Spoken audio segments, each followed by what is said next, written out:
नमस्कार दोस्तों। कहानी गोल्ड में प्रस्तुत है आज की कहानी। कहानी का शीर्षक है मुसलमानी की कहानी। लेखक रविंद्रनाथ टैगोर। उन दिनों अराजकता के दूतों ने देश के शासन को कांटों से भर दिया था। अप्रत्याशित अत्याचारों से दिन रात कांप रहे थे। दुःस्वप्नों के जाल ने जीवन के समस्त कार्यकलाप को जकड़ रखा था। गृहस्थ लोग सिर्फ देवताओं के मुंह की तरफ ताकते रहते थे। मनुष्य का मन दुष्टों के डर से कांपता रहता था। मनुष्य हो या देवता, किसी पर भी विश्वास करना कठिन था। केवल आंसुओं की दुहाई देते रहते थे। अच्छे काम और बुरे काम के परिणाम में अंतर की सीमा रेखा बहुत दुर्बल हो गई थी। चलते चलते आदमी ठोकर खाकर बुरी स्थिति में पड़ जाता था। ऐसे में घर में सुंदर कन्या का आना भाग्य विधाता के अभिशाप के समान था। उसके आने से परिवार के सभी लोग यही कहते थे, मुंह जली टले तो जान बचे। 3 महल के तालुकेदार वंशीवदन के घर ऐसी ही एक परेशानी आ गई।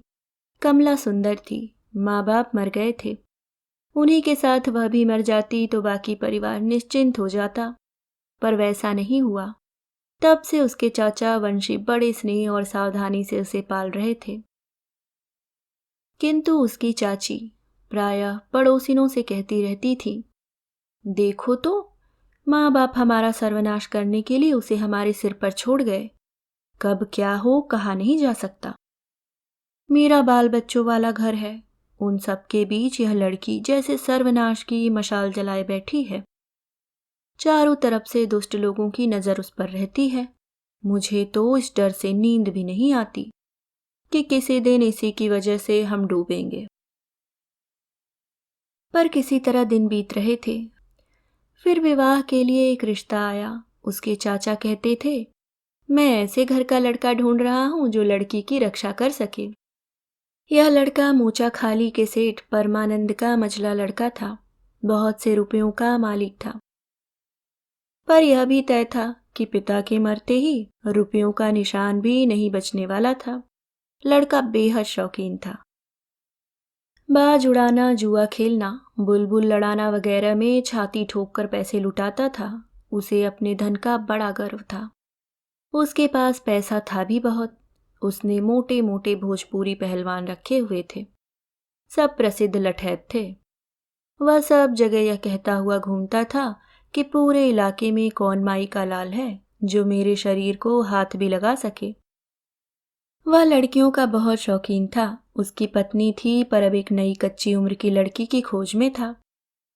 उसके कानों में कमला के सौंदर्य की बात पड़ी। उसका वंश बहुत धनवान ही नहीं, शक्तिशाली भी था। उसने प्रण किया कि इस लड़की को अपने घर ले आएगा।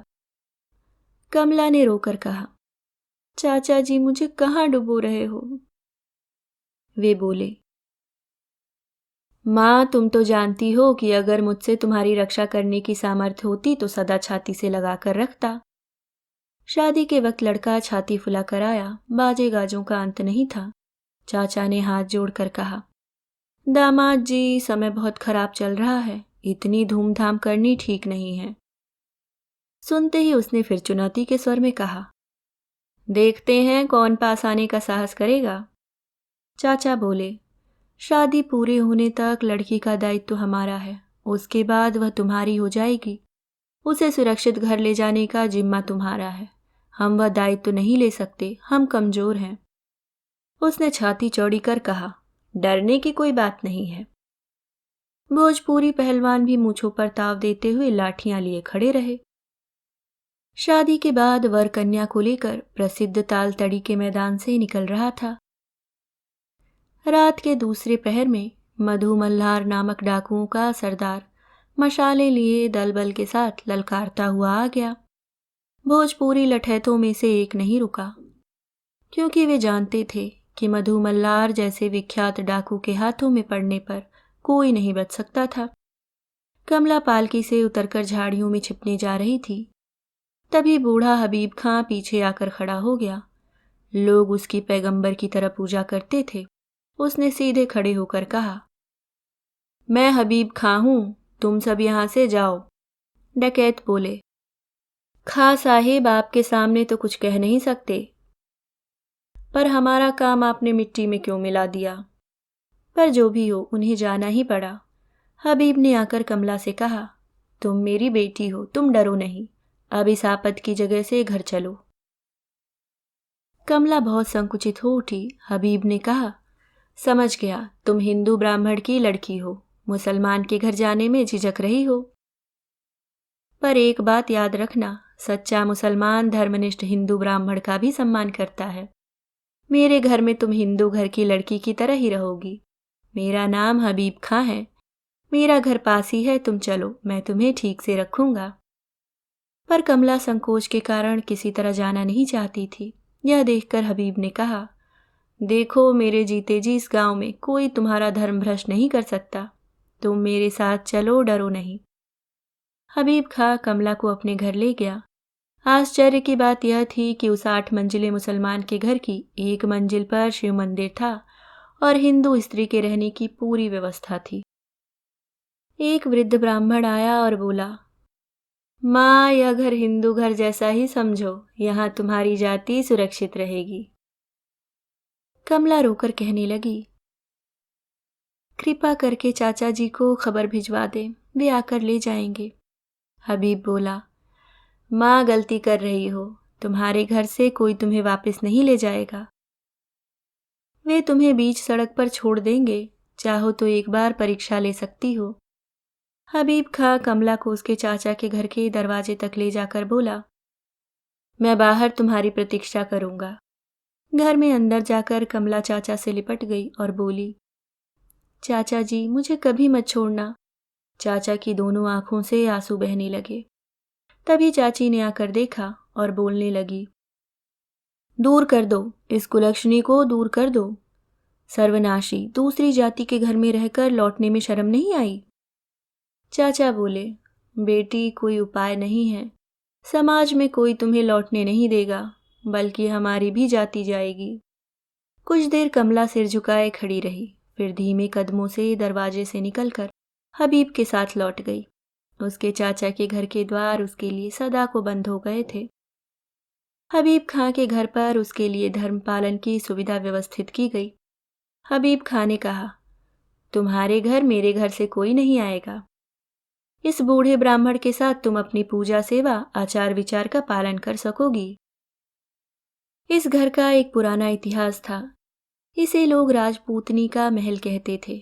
बहुत पहले एक नवाब राजपूत कन्या को उठा लाए थे, पर उसकी जाति बचाने के लिए उसे अलग रखा था। वह शिव पूजा करती थी, बीच बीच में तीर्थ यात्रा के लिए भी जाती थी।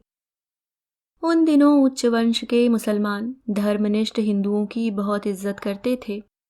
वह राजपूतनी इस महल की दूसरी हिंदू बेगमों को आश्रय देती थी, उनका धर्म भी सुरक्षित रखती थी। सुना जाता है कि यह हबीब खां उसी राजपूतनी का बेटा है।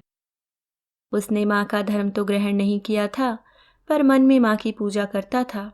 वह माँ तो अब नहीं रही, किंतु उनकी स्मृति की रक्षा के लिए उसने समाज से ठुकराई गई पीड़ित हिंदू लड़कियों को विशेष रूप से आश्रय देने का प्रण उठाया हुआ था।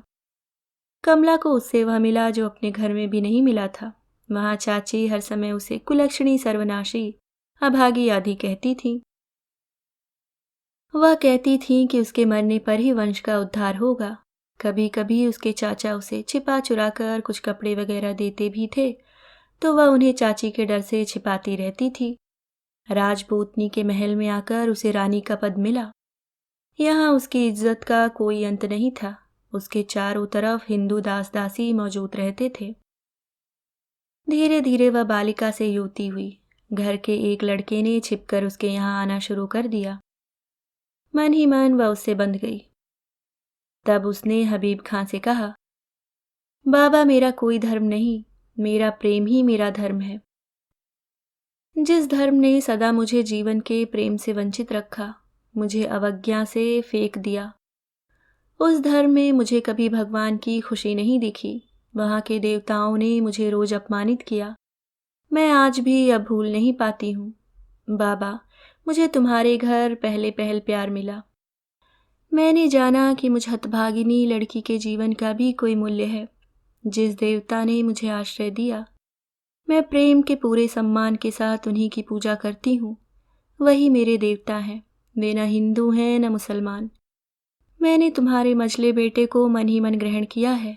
मेरा धर्म कर्म उसी के साथ बंध गया है। तुम मुझे मुसलमान बना लो, मुझे इसमें कोई आपत्ति नहीं है। मेरे 2 धर्म हो जाएंगे। उनकी जीवन यात्रा बढ़ती गई।